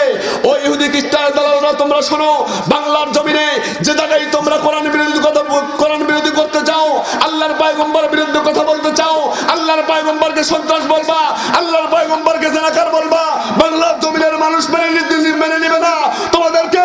এই বাংলার জমিন থেকে আমরা সমস্ত ইমানদার একত্রিত হয়ে বাংলার জমিন থেকে তোমাদেরকে তাড়াইতে বাধ্য করবো, যারা বলেন ঠিক কিনা? সম্মানিত সুধী, বাংলার জমিনে শুধু দ্বিধা দ্বন্দ্ব, কোরআনুল কারীম না অন্য কিছুর মধ্যে দ্বন্দ্ব নাই, জোরে বলেন ঠিক কিনা? মুসলমান ভাইরা আমার, এ ভাই ভাষা তো বুঝতেছেন, সমস্যা তো নাই। প্রথমেই তো এক ভাষায় আমাকে আটকায় দিয়েছেন, কারণ এই যে মাহবুবুর রহমান ভাইয়ের সাথে কেবলই কথা হইলো, উনি বলতেছে হুজুর আমি একবার সিলেট গেছি, যাওয়ার পরে তো এই মুরব্বী খাইতে দিচ্ছে, কি বলতেছে না বলছে আমি একটাও বুঝিনি, শুধু খাইলাম, খাওয়ার পরে ওয়াজ করে আমার গাড়িতে উঠে চলে আসছি। তো আমি সর্বপ্রথম যখন সিলেটে যাই, যাওয়ার পরে এক আল্লাহর বান্দা উনি খাইতে দিচ্ছে, আমাকে খাইতে দিচ্ছে, খাইতে খাইতে খাইতে খাইতে খাওয়া শেষ পর্যন্ত উনি আমাকে কিছু ওই এটিয়া নিয়ে আসা বলতেছে, ওবা শুকনা গু খাইবা না ভিজা গু খাইবা? ইন্না লিল্লাহ। আমি চিন্তা করলাম সিরাজগঞ্জ থেকে আমাকে শুকনা গু আর ভিজা গু খাওয়ানোর জন্য নিয়ে আসছো। তা আমি তো বুঝিনি, হাত করে টাকা আছি, আমাকে আবার বলতেছে ওবা শুকনা গু খাইবা না ভিজা গু খাইবা? আমি বুঝিনি। তখন দেখি পান, সুপারি, কাঁচা সুপারি, শুকনো সুপারি এগুলো নিয়ে আসছে। তখন আমি বুঝলাম যে এইগুলাই হবে। তখন আমি বললাম বাবা শুকনা ভিজা আমার কোনোটাই দরকার নেই, তুমি নিয়ে যাও। একদম সর্বপ্রথম যা নামার সাথে সাথেই প্রচন্ড ক্ষুধা, হোটেলের মধ্যে ঢুকলাম, ওরকম দাড়িওয়ালা এই যে এরকম এক চাচা, উনি এই দোকান দিছে আর কি, পেঁয়াজু টিয়াজু বিক্রি করতেছে। তো আমি ঢুকে চিন্তা করলাম একটু কিছু খায়া পানি খাই, পেটের মধ্যে গ্যাস হইতেছে। তো চাচাকে বললাম চাচা দুইটা পুরি দেন তো। চাচা দুইটা পুরি দিবে তো দূরের কথা, আমার দিকে বড় বড় চোখ করে তাকায়, কিরে বাবা? আমি মনে করলাম কানে টানে কম শোনে মনে হয়। আমি আবার বললাম চাচা দুইটা পুরি দেন, পুরি। তো আরো বড় বড় চোখ করে তাকায়। তো এক মৌলানা সাহেব ছিল, আমাকে বলতেছেন হযরত আপনি কোথায় থেকে আসতেন? তা আমি বললাম সিরাজগঞ্জ থেকে। তো আচ্ছা আচ্ছা আচ্ছা বুঝতে পারছি, আপনি চাচাকে বলতেছেন পুরি চাইতেছেন। তো আমি বললাম কেন? আর চাচা তো আপনার উপর রাগ করতেছে। তা আমি বললাম কেন, চাচা পুরি বিক্রি করবে না? তো বলতেছে না, আমাদের এদিকে পুরি বলতে যুবতী মেয়েদেরকে বোঝায়, আর আপনি হোটেলে এসে পুরি চাইলে ডাইল পুরি বলতে হবে। তা আপনি যে কথা বলতেছেন চাচা তো রাগ করতেছে। আমি বললাম, আমি একটু রসিকতা করলাম, বললাম ভাই আমি কি এত বোকা? একটার জ্বালাই সইতে পারি না, আমি আরো দুইটা চাবো? একটা নিয়ে অস্থির। আমি আবার আরো 2টা চাবো। তো আমাদের তো ভাষাগত সমস্যা নেই আলহামদুলিল্লাহ। মুসলমান ভাইরা আমার খুব ভালো করে খেয়াল করবেন। কি বিরক্ত হলেন? চলবে 11:30 বেজে যাচ্ছে পড়ায়। আচ্ছা ঠিক আছে, আমি আগে বলছি একজন হাত উঠে, আর হাত না উঠলে কিন্তু আমিও চালাই। মুসলমান ভাইরা আমার আল্লাহর পয়গম্বরের ভালোবাসার পদ্ধতি একটা ইহুদি পদ্ধতি, এটা চলে গেল, জোরে বলেন ঠিক কিনা। আর 2 নাম্বার পদ্ধতি কাদের পদ্ধতি বললাম? আমার দিকে খেয়াল করেন, কাদের পদ্ধতি বললাম? সাহাবা একরাম রাদিয়াল্লাহু তাআলা আনহুর পদ্ধতি। যারা দিনের পরে দিন রাতের পরে রাত না খেয়ে সপ্তাহের পরে সপ্তাহ না খেয়ে ওই যে আহলে সুফার মধ্যে বসে থাকতো আল্লাহর পয়গম্বরের কথা শোনার জন্য, জোরে বলেন ঠিক কিনা। আমি এখন এমন একজন সাহাবীর নাম নেব, যারা সবাই নাম শুনছেন সাহাবা একরাম রাদিয়াল্লাহু তাআলা, এমন একজন সাহাবীর নাম নেব যে সবচেয়ে বেশি হাদিস বর্ণনাকারী হযরতে আবু হুরায়রা রাদিয়াল্লাহু তাআলা আন। আপনারা নাম শুনছেন না? আল্লাহর পয়গম্বরের ভালোবাসা, তারা আল্লাহর পয়গম্বরকে ভালোবাসতো, জোরে বলেন ঠিক কিনা। হযরতে বেলাল রাদিয়াল্লাহু তাআলা ওনারাও আল্লাহর পয়গম্বরকে ভালোবাসতো, জোরে বলেন ঠিক কিনা। তাই হুজুর আমরাও তো বাসি, আমরাও বাসি, জোরে বলেন ঠিক কিনা। কিন্তু যখন দেখি আমাদের রক্ত দিতে হবে আর আমরা ওই জায়গার মধ্যে নাই, জোরে বলেন ঠিক কিনা। আমরা হইলাম ওই জাতীয় মুসলমান, আমরা ওই ভালোবাসা বাসি, সেটা হলো মিষ্টি খাওয়া ভালোবাসা, জোরে বলেন ঠিক কিনা। কথায় কথা মনে হয়ে যায়, তাই একটু যদি অনুমতি দেন তাহলে বলি। ওই যে লাইলি আর মজনু লাইলিকে ভালোবাসতো, এটা আপনারা জানেন। এখনকার যুবকেরাও কিন্তু ভালোবাসে, বাসে না? বাসে। রাত যখন গভীর হয় মেসেঞ্জারে এখন লিখতে চ্যাট করতেছে, চ্যাট না কি কয়? এই যুবকেরা কি বলে? চ্যাট করতেছে। কয় কে গো তুমি এখন কি করতেছো? কয় আমি এখন মুলা করতেছি। কয় না বিশ্বাস হয় না, একটু দেখাও তো। ও আবার সাথে সাথে ছবি একটা তুলে পাঠা দিছে। কয় এখন বিশ্বাস হয়েছে? কয় হ্যাঁ আসলেই তো তুমি মুলা করতেছো দেখতেছি। যুবকেরা মনে হয় এগুলো জানে না, যুবকেরা জানে না। এই যে অবস্থা, সারা রাত মোবাইল ফোন, এই অ্যান্ড্রয়েড ফোন টিপা টিপা টিপা টিপা এখন যুবকদের অবস্থা খারাপ। দাঁড়াইলে মাথা ধরে, চোখ অন্ধকার দেয়, 10 বছর বয়সে চশমা লাগে 1000 পাওয়ারে, আর মাথাটা চিকন হয়ে গেছে। হ্যাঁ আমি তো আর কিছু বলি না, নাকের ভিতরে কথা গেছে, জোরে বলেন ঠিক কিনা। আরো জোরে বলেন ঠিক কিনা। যুবকদের অবস্থা এখন তো মোবাইল ফোনে ক্যাসিনো ঠেকাবে কোন দিক দিয়ে। এখন আগে এই যুবকেরা দাঁড়ায় থাকতো, এখন এই মোবাইল দেখে দেখে দেখে দেখে দাঁড়ানোরও আর শক্তি নাই। এখন দাঁড়ানোর আগেই বসে পড়ে, ল্যাস করে বসে পড়ে, মাজাত কোনো শক্তি নাই, বসে আছে দেখেন না, চুপচাপ বসে থাকে। তারপরে কি এখন আবার মোবাইল দিয়ে লুডু খেলছে। কি মিথ্যা কথা বললাম? জোরে বলেন মিথ্যা কথা বললাম? মোবাইলে ক্যাসিনো চলতেছে, মোবাইলে জুয়া চলতেছে, জোরে বলেন ঠিক কিনা। তামাম বাংলা একত্রিত হয়ে গেল। আজকে দেখেন কোরআনের আইন, আল্লাহর পয়গম্বরের তরিকা না পারলে কিয়ামত পর্যন্ত যে নিয়তি করবেন, যে নিয়ম করবেন, একটা নিয়মও কার্যকর হবে না, জোরে বলেন ঠিক কিনা। এই যে আজকে ইফতিজিং নিয়ে তামাম বিশ্বের মধ্যে মানুষ পাগল হয়ে গেছে, জোরে বলেন ঠিক কিনা। আজকে ভাই ইফতিজিং এর বিরুদ্ধে, বাপ ইফতিজিং এর বিরুদ্ধে, সুধী সমাজ ইফতিজিং এর বিরুদ্ধে, ওসি বিরোধিতা করতেছে ইফতিজিং এর, ডিসি বিরোধিতা করতেছে ইফতিজিং এর, আইজি বিরোধিতা করতেছে ইফতিজিং এর, শিক্ষক বিরোধিতা করতেছে ইফতিজিং এর। তামাম বাংলাদেশের মধ্যে বিভিন্ন জায়গায় ব্যানার আর ফেস্টুন, রাস্তার মধ্যে মহিলারা আবার ইফতিজিং এর বিরুদ্ধে এরা মিছিল করতেছে, জোরে বলেন ঠিক কিনা। বাপরে, ইফতিজিং এর বিরুদ্ধে মিছিল করে। এবং যারা মিছিল করতেছে রাস্তার মধ্যে, ওদের বুকের উপর ওড়নাও নাই, কোনো কিছু নাই, হাত যখন তুলতেছে ইফতিজিং করা যাবে না, আর এই দিক দিয়ে গায়ে দিছে মশারি মার্কা জামা, সুন্দরবন পর্যন্ত দেখা যাচ্ছে, জোরে বলেন ঠিক কিনা। আরো জোরে বলেন ঠিক কিনা। মুসলমান মশারি মার্কা জামা গায়ে দিয়ে তুমি ইফতিজিং ঠেকাইবা, রাস্তার মধ্যে দাঁড়াইবা, যুবকেরা কোন সময় ধরে তোমার ইফতিজিং করবে তুমি কি টের পাও? আমার নির্দোষ ভাইদেরকে আজকে ধরে ধরে জেলখানার মধ্যে ঢুকানো হচ্ছে। এখন বলুন, অন্ধকার রাত্রের মধ্যে 1000 পাওয়ারের বাল্ব জ্বালায়া যদি বলা হয় খবরদার আমার এই 1000-এর বাল্বের দিকে কিন্তু কেউ তাকাইবে না, তাকাইলেই কিন্তু জেল দেব, রাত্রের অন্ধকার, ওখানে আলো হয়ে আছে 1000-এর পাওয়ারের বাল্ব। বলুন তো দেখি তাকানো লাগবে নাকি নজর এমনি যাবে? কথা বলেন না কেন?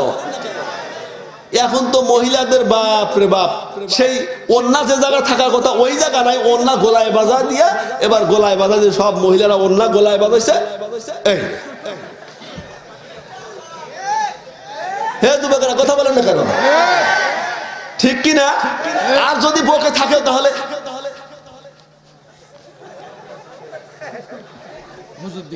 যত সময় পর্যন্ত আর কি সাইজ না হয় আর কি, এত সময় পর্যন্ত টানতেই থাকে।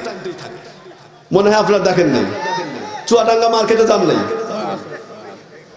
যুবকেরা যুবতীদের এখন ইফটিজিং করে না, এখন ইফটিজিং করে হলে যুবতী যুবকদের ইফটিজিং করে। যুবকরা আছে শুনে দেখেন, যুবকরা কথা বলেন, জোরে বলেন, জোরে বলেন। যুবতীরা যুবকদের ইফটিজিং করে। কলেজে গেল, যদি ওর মন মতো ওর কথা অনুযায়ী চলে তাহলে হইলো, বলে দোস্ত এই আমার বাড়িতে মা বাবা তো কেউ নেই, একটু আসো। আচ্ছা ঠিক আছে যাবো। একদিন গেল, 2 দিন গেল, 3 দিনের দিন যদি না যায়, কয় খবরদার ওই যে ছবি রাখছি তো কিছু ইফটিজিং এর দায় ফাঁসায় দেবো। জোরে বলেন ঠিক কিনা? আর আমরা মা বাবা হয়ে গেছি, বাপরে মডার্ন মা বাবা হইলে স্কুলে পড়ে, কলেজে পড়ে, কক্সেস বাজার যাবে কেমনে হয়, সবাই যাইতেছে বান্ধবীরা, আমার মেয়ে না গেলে কেমন হয়, ওখানে যাইতেছে বন্ধু বান্ধব হাত ধরে, একটু ঘুরতেই পারে। আধুনিক যুগ, জোরে বলেন ডিজিটাল যুগ না? তো আধুনিক যুগ এই জন্য, ডিজিটাল যুগ এই জন্য, দেশ হইতে ডিজিটাল, মা বাবা হয়েছে ফুলটা, আর ছাত্র ছাত্রী একদম ব্যাপক টাল হয়ে গেছে। জোরে বলেন ঠিক কিনা? এখন রাস্তার মধ্যে দাঁড়াইলে, কলেজ ইউনিভার্সিটির ক্যাম্পাসে গেলে একটা কুকুরও লজ্জা পায় ওদেরকে দেখে। জোরে বলেন ঠিক কিনা? আরে প্রকাশ্যে একটা কুকুরও তো জেলা করতে হলে জঙ্গলের ওতে যায়, একটা ওয়ালের ওতে যায় দেখে। আর এই সমস্ত কুত্তার কুত্তি ইউনিভার্সিটির মধ্যে বসে বসে জোরাজোরি করতেছে, চুমাচুমি করতেছে, প্রকাশ্যে তাদের শরম লজ্জা হায়া বলতে কোনো কিছু নাই। জোরে বলেন ঠিক কিনা? সেই সমস্ত জায়গার মধ্যে দেখা যায়, চট্টগ্রাম ইউনিভার্সিটির দিকে তাকান, চট্টগ্রাম ইউনিভার্সিটিতে প্রকাশ্যে গোলাগুলি করা হয়, তাদেরকে সন্ত্রাস বলা হয় না। ওই যে তারা যে ও লুলু আইসো আইসো, দুইজন একটু গোলাগুলি করি, দুইজন বসে বসে কোলাকুলি করতেছে, তাদেরকে সন্ত্রাস বলা হয় না। চট্টগ্রাম ইউনিভার্সিটি থেকে খেয়াল করেন আপনি, ওইখানে প্রকাশ্যে গোলাগুলি করা হয়, তাদেরকে সন্ত্রাস বলা হয় না। আমাদের জননেত্রী প্রধানমন্ত্রী শেখ হাসিনা উনিও বলছেন কওমি মাদ্রাসার মধ্যে কোনো জঙ্গি তৈরি হয় না। জোরে বলেন ঠিক কিনা? স্বরাষ্ট্রমন্ত্রী আসাদুজ্জামান খান উনিও বলছেন, অনেক মন্ত্রীরা বলছেন, অনেক এমপিরা বলছেন, সবচেয়ে স্বচ্ছ রক্ত, বিশুদ্ধ রক্ত থাকলে কওমি মাদ্রাসার সন্তানদের গায়ের মধ্যে আছে। জোরে বলেন সুবহানাল্লাহ। মুসলমান, তাই আমি বলতে চাই, এখন বর্তমান ইসলাম নিয়া, কোরআন নিয়া, হাদিস নিয়া, আল্লাহর পয়গম্বরকে নিয়া চরম একটা ষড়যন্ত্র চলছে। জোরে বলেন ঠিক কিনা? এখন মানুষ টুপি মাথার দিলে, দাড়ি রাখলে, আর জামা গায়ে দিলেই কয় এ জঙ্গি। জোরে বলেন ঠিক কিনা? তাই আমি বলি, জঙ্গি নিয়ে ভঙ্গি করার সময় এবার শেষ। সত্যিকারের জঙ্গি কোথায় দেখছে বাংলাদেশ? জোরে বলেন ঠিক কিনা? জঙ্গি নিয়ে ভঙ্গি করার সময় এবার শেষ। সত্যিকারের জঙ্গি কোথায় দেখছে বাংলাদেশ? ও আমার দেশের মানুষ, হইছেনি হুশ পাইছনি ভাইটের, জঙ্গি বলে আর ডাইকো না মোল্লা মুন্সিদের। জোরে বলেন ঠিক কিনা? এরা মোল্লাদের জঙ্গি বলে থামাইতে চায়, কারণ কি? তারা মোল্লাদের কারণে অফিস আদালতে ঠিক মতো ঘুষও নিতে পারে। জোরে বলেন ঠিক কিনা? এই জন্য আমি বলি, সত্য কথা বলে যাই, মন দিয়ে শোনেন সবাই, এই সমাজে গরিব দুঃখীর শান্তির কোনো উপায় নাই। অফিস আদালতে ভাইরা ঘুষ বিনা চলে না কাম, ঘুষ পাইলে সংসারেরা বলে আসেন ওয়েলকাম। জোরে বলেন ঠিক কিনা? অফিস আদালতে ভাইরা ঘুষ বিনা চলে না কাম, ঘুষ পাইলে সংসারেরা বলে আসেন ওয়েলকাম। ঘুষ বিনে আদালতে, ঘুষ বিনে আদালতে গরিব দুঃখীর নাই রে ঠাই, এই সমাজে গরিব দুঃখীর শান্তির কোনো উপায় নাই। সত্য কথা বলে যাই, মন দিয়ে শোনেন সবাই, এই সমাজে গরিব দুঃখীর শান্তির কোনো উপায় নাই। জোরে বলেন ঠিক কিনা? মুসলমান ভাইরা আমার, তাম পৃথিবীর মানুষ মানুষ একত্রিত হয়ে যদি শান্তি চাও, ইফটিজিং ঠেকাইতে চাও, বলুন তো দেখি যতক্ষণ পর্যন্ত কোরআনের আইন না মানবে এত সময় পর্যন্ত সম্ভব হবে? তাই আমি বলতে চাই বাংলার যুবকদেরকে দমায়া রাখা যাবে না।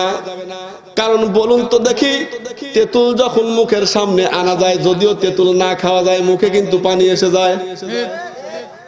কিছু এখন বর্তমান কিছু লোক আছে, বাপ রে বাপ, চাকরি করে কলেজে কোটটাই পরে একবার নিজে গায়ে দেখবেন যে সব ঢাকা, শু পড়ছে, মোজা পড়ছে, জামা পড়ছে, এখানে একটু ফাঁক থাকে, তারপর টাই লাগাইছে, এই ফাঁকটা যেন বন্ধ হয়ে যায়। এবার কি করছে, স্ত্রীর সাদা রাস্তার মধ্যে নিয়ে আসছে, হুন্ডার পিছনে করে দিল, মুখটা খোলা, সবচেয়ে নতুন শাড়ি যেটা, আবার হাতের মধ্যে পড়ছে হলো সব ওই যে এরকম পেছায় নাকি একটা বালা নাকি কয়, রুলি কয় না, এইটা পরাইছে, যত প্রকার যা আছে সব লাগায়, আর ও মনে মনে অহংকার করে, দেখো পিছনে কিন্তু আমার জিনিস আছে, তোমরা দেখে নাও। জেনে বলে এই হলো অবস্থা সমাজের। মুসলমান ভাইরা আমার, লম্বা করতে চাই না, ওই দিকে যাইতে চাই না, আমি একটা কথা বলতে চাই। আল্লাহর পয়গম্বর আবু হুরায়রা রাদিয়াল্লাহু তাআলা আনহুর কথা বলতেছিলাম, খেয়াল আছে আপনাদের?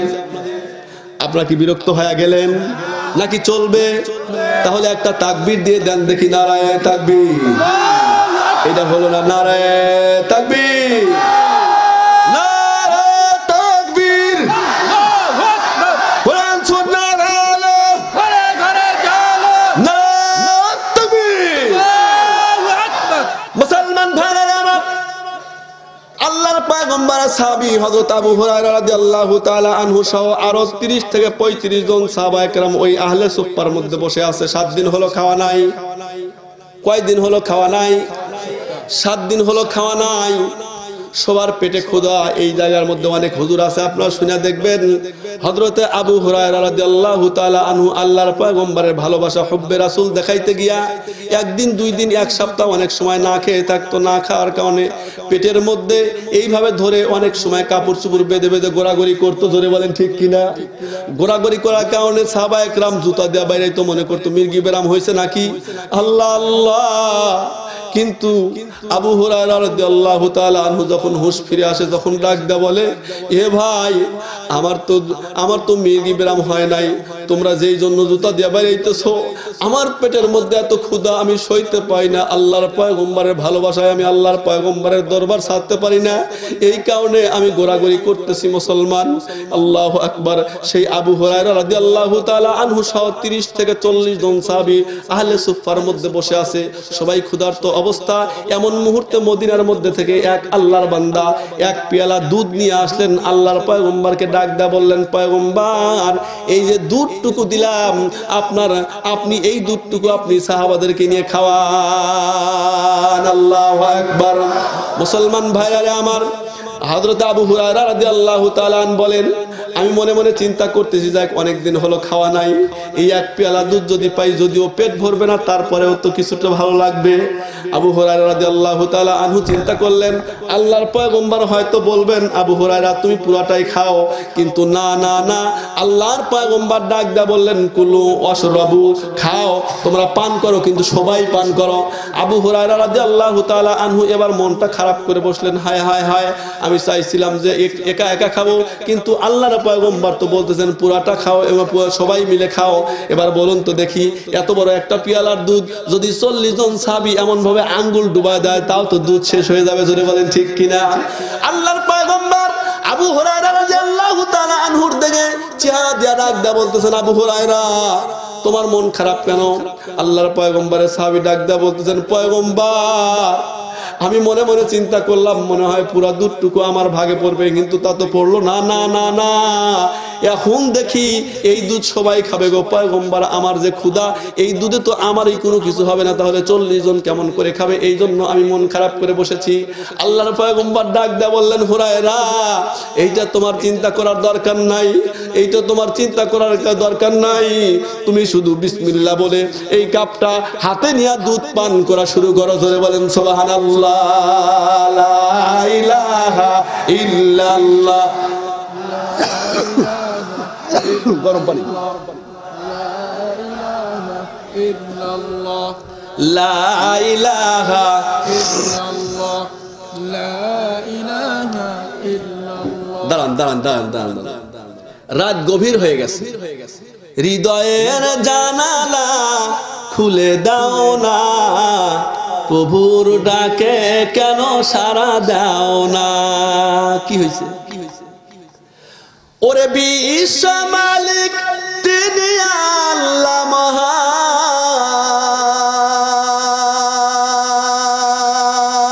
আল্লাহু আকবার। তিনি রহিম ওগো তিনি রহমান, তবু কেন তার ডাকে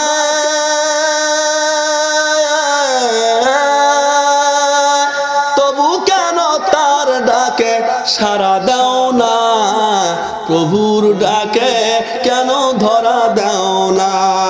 লা ইলাহা ইল্লাল্লাহ, লা ইলাহা ইল্লাল্লাহ, লা ইলাহা ইল্লাল্লাহ, ঝুমকার লা ইলাহা ইল্লাল্লাহ, লা ইলাহা ইল্লাল্লাহ, লা ইলাহা মুহাম্মাদুর রাসূলুল্লাহ। সবাই বলেন সাল্লাল্লাহু আলাইহি ওয়াসাল্লাম। মুসলমান ভাইরা আমার, আল্লাহর পয়গম্বরের সাহাবী হযরত আবু হুরায়রা রাদিয়াল্লাহু তাআলা আনহুর কাছে দিলেন। আল্লাহর পয়গম্বর একটা ফুঁক দিয়ে দিলেন। দেওয়ার পরে আবু হুরায়রা চিন্তা করতেছে, যাক প্রথমে যেহেতু আমার ভাগে পড়ছে, মুখ লাগাবো তো আর ছাড়বো না। লাগানোর পরে না ছাড়াইলে আর ঠেকায় কে? আল্লাহর পয়গম্বরের সাহাবী বিসমিল্লাহ বলে মুখটা লাগাইছে। আল্লাহু আকবার। দুধ খাইতেছে খাইতেছে খাইতেছে খাইতেছে খাইতে খাইতে খাইতে খাইতে যত সময় পর্যন্ত পেট না ভরছে, আল্লাহর পয়গম্বরের সাহাবী এত সময় শুধু খাই গেছে। জোরে বলেন সুবহানাল্লাহ। মুসলমান ভাইরা আমার, এবার আবু হুরায়রা রাদিয়াল্লাহু তাআলা আনহু পেয়ালাটা রাখলেন। রাখার পরে আল্লাহর পয়গম্বর মুস্কে হাসি দিয়ে বললেন, হুরায়রা আরেকটু খাও, আরেকটু খাও। আল্লাহর পয়গম্বরের সাহাবী মুস্কে হাসি দিয়ে ডাক দিয়ে বললেন, পয়গম্বর আমি তৃপ্তি সহকারে পেট ভরে দুধ পান করেছি। জোরে বলেন সুবহানাল্লাহ। কয় আরেকটু খাও। এবার আল্লাহর পয়গম্বরের আদেশ মানার জন্য আরেকটু খাওয়ার পরে আল্লাহর পয়গম্বর বললেন, হুরায়রা তোমার পেট ভরেছে? জি পয়গম্বর, আমার পেট ভরে গেছে। তো আরেকটু খাও। এবার আরেকটু খাইলেন। খাওয়ার পরে বললেন যে ঠিক আছে, এবার না পারলে তুমি তোমার পাশের আরেকজনকে দিয়ে দাও। এইভাবে একের পরে এক 35 থেকে 40 জন সাহাবী একে একে দুধ পান করছে। আল্লাহু আকবার। কিন্তু কই শেষ যে 40 জন সাহাবী, 40 নাম্বার সাহাবী দুধ পান করছে। পান করার পরে এবার খেয়াল করে দেখলেন ওই পেয়ালার মধ্যে যতটুকু দুধ আছে, এক বিন্দু পরিমাণ দুধ ওই পেয়ালার মধ্যে থেকে কমে না। আল্লাহু আকবার। মুসলমান ভাইরা আমার, এনাদের ছিল আল্লাহর পয়গম্বরের ভালোবাসা কেমন করে দেখাইতে হয়। দেখেন ওই যে আল্লাহু আকবার, হযরতে হানজালা রাদিয়াল্লাহু তাআলা আল্লাহর পয়গম্বরের ভালোবাসা দেখাইছেন। জোরে বলেন ঠিক কিনা? আজকে আমরা ভালোবাসা দেখাই সুন্নত না মাইনা, খালি জিলাপি খায়, খালি জিলাপি খায়। জোরে বলেন ঠিক কিনা? কথা বলবো মুসলমান, আপনাদের এই শহরের মধ্যে দেখবেন যখন বিএনপির কাউন্সিল হয় তখন ধানের শীষের ব্যানার লাগায়, কপালে ব্যানার লাগায় কিনা? তারপরে আওয়ামী লীগের যখন কাউন্সিল হয় তখন নৌকার ব্যানার লাগায় কিনা? এরশাদ চাচার যখন কাউন্সিল হয় তখন নাঙ্গলের ব্যানার লাগায়। বড় দুঃখের সহিত বলতেছি মুসলমান, ওরা তো দুনিয়াবি মিটিং মিছিলে, দলীয় মিটিং মিছিলে যায়। আজকে আমরা কার দলের মিটিং আর মিছিল করার জন্য আসছি? জোরে বলেন। আল্লাহ এবং আল্লাহর পয়গম্বরের দলের মিটিং আর মিছিল করার জন্য আসলাম। আজকে যদি আমরা আল্লাহর পয়গম্বরের সুন্নতটা মাথায় না দিতে পারি, আর কোন দিক আমার আপনার সুযোগ আসবে? আর কোন দিন আসবে? রাগ করলেন না মুসলমান ভাইরা আমার, রাগ করলে লাভ নাই। কিয়ামতের ময়দানে আল্লাহ যদি আমাকে জিজ্ঞাসা করে তুই 1.5 ঘন্টা সময় পাইছিলি, কি বলছিলি? আমি বলবো, আল্লাহ তোমার পয়গম্বরের সুন্নত জারি করার জন্য সুন্নতের বয়ান করেছিলাম। আল্লাহ তাআলার কাছে আমার বয়ান যদি পছন্দ হয় তাহলে এই দেশের মধ্যে প্রাইম মিনিস্টারের চেয়েও আমার দাম আল্লাহ তাআলার কাছে বেশি। জোরে বলেন ঠিক কিনা? আর আমার বয়ান শোনার পর তাম মানুষগুলা যদি বাহবা দেন, আল্লাহ তাআলার কাছে যদি পছন্দ না হয়, তাহলে এই দুনিয়ার মধ্যে সবচেয়ে নিম্নমানের, সবচেয়ে নিকৃষ্ট মানের প্রাণী হলো কুকুর। ওই কুকুরের যে দাম আছে দুনিয়ার মধ্যে, আমার সেই দাম নাই। মুসলমান ভাইরা আমার, এবার খুব ভালো করে খেয়াল করবেন, আমরা আল্লাহর পয়গম্বরে ভালোবাসা দেখাই কিন্তু জীবন দিতে রাজি নাই, রক্ত দিতে রাজি নাই। জোরে বলেন ঠিক কিনা? ওই যে বলতেছিলাম লাইলি আর মজনু কেমন করে ভালোবাসা দেখাই, খেয়াল করেন। আমরা তো ওই রকম মুসলমান, সেটা হলো আমরা দুধ খাওয়া মুসলমান, আমরা মিষ্টি খাওয়া মুসলমান। আল্লাহর পয়গম্বরকে ভালোবাসা দেখাই মিষ্টি খায়া, কিন্তু রক্ত দিয়া আমরা কিন্তু ভালোবাসা দেখাই না। জোরে বলেন ঠিক কিনা? লাইলি আর মজনু তাদের মধ্যে কত বেশি গভীর ভালোবাসা ছিল এটা আপনারা জানেন। আল্লাহু আকবার। লাইলিকে ভালোবাসে মজনু, মজনু লায়লা লায়লা লায়লা লায়লা করে পুরো জীবনটাই দিয়া দিল, কিন্তু শেষ পর্যন্ত এসে আল্লাহু আকবার লায়লা লায়লা করতে জঙ্গলের মধ্যে গিয়া বসে থাকে। পাশের বাড়ির একজন খবর পাইলো, হায় হায়। এবার লাইলিকে খবর দেওয়া হলো, আর কি চাও? তোমার ভালোবাসায় যে লোকটা জীবন দিল, জীবন দিয়ে যাচ্ছে, লাইলি লাইলি করতে খায় না খেয়ে পড়ে আছে জঙ্গলের মধ্যে, সে লোকটা তো মারা যাবে, তুমি কোনোদিন তো তার খোঁজ খবর নিলা না। এবার লাইলি ডাক দেয়, বলে তাই নাকি? বলে হ্যাঁ। তাহলে ওর কাজের মেয়েকে দিয়া এক পেয়ালা দুধ প্রতিদিন পাঠা দেয়। এই খবরটা আবার পাশের বাড়ির লোক জানিয়ে ফেলাইছে যে ও প্রতিদিন দুধ পাঠায় দিবে। এইবার পাশের বাড়ির ওই লোক রাস্তার মধ্যে যা দাঁড়া থাকে, ঠিক ওই সময় যখন দুধ নিয়ে আসবে, এবার ও লায়লা লায়লা করতে থাকে। কাজের মেয়ে তো মজনুকে চেনে না। এইবার রাস্তার মধ্যে যখন লায়লা লায়লা করতে থাকে, কাজের মেয়ে মনে করে এইটাই মনে হয় মজনু। এবার দুধগুলা দেয়, প্রত্যেকদিন দুধ খায়া খায়া এবার কাপগুলা ছেড়ে দেয়। একদিন আল্লাহু আকবার, লাইলি চিন্তা করছে, হায় হায়, কোন মজনু দুধ খাইতেছে তা তো বোঝা যায় না, আমার মজনু আসলে বেঁচে থাকলো নাকি মরে গেল তা তো জানলাম না। এবার লাইলি আল্লাহু আকবার ওই দিন দুধ না দিয়া ওই কাজের মেয়ের হাতে একটা ফ্রিজ আর একটা চাকু দিল। দেওয়ার পরে বলল, শোনো, আজকে ওই মজনুকে তুমি দুধ দিবে না, আজকে বলবা তোমার লাইলি তোমার কলিজার তাজা রক্ত চাইছে। মুসলমান ভাইরা আমার, কাজের মেয়ে ঠিকই চলে গেল দুধ নিয়া। এবার ওই যে নামে মজনু যিনি আছে ওনাকে ডাক দেয়া, বলছে তুমি তো প্রতিদিন দুধ খাও, তুমি তো লাইলিকে ভালোবাসো। বলে হ্যাঁ, আমি তো লাইলির জন্য জীবন দিতেও প্রস্তুত। এবার কেবল এই ফ্রিজ উঠাইছে, উঠানোর পর দেখে চাকু কয়, চাকু খা, লাইলিকে ভালোবাসো, লাইলি তোমারে ভালোবাসে, আজকে দুধ দেওয়া হয় নাই। লাইলি বলছে আমাকে কেমন ভালোবাসে আমি দেখতে চাই, যদি আমাকে প্রকৃত ভালোবাসে তাহলে আমি তার বুকের একটু তাজা রক্ত চাই।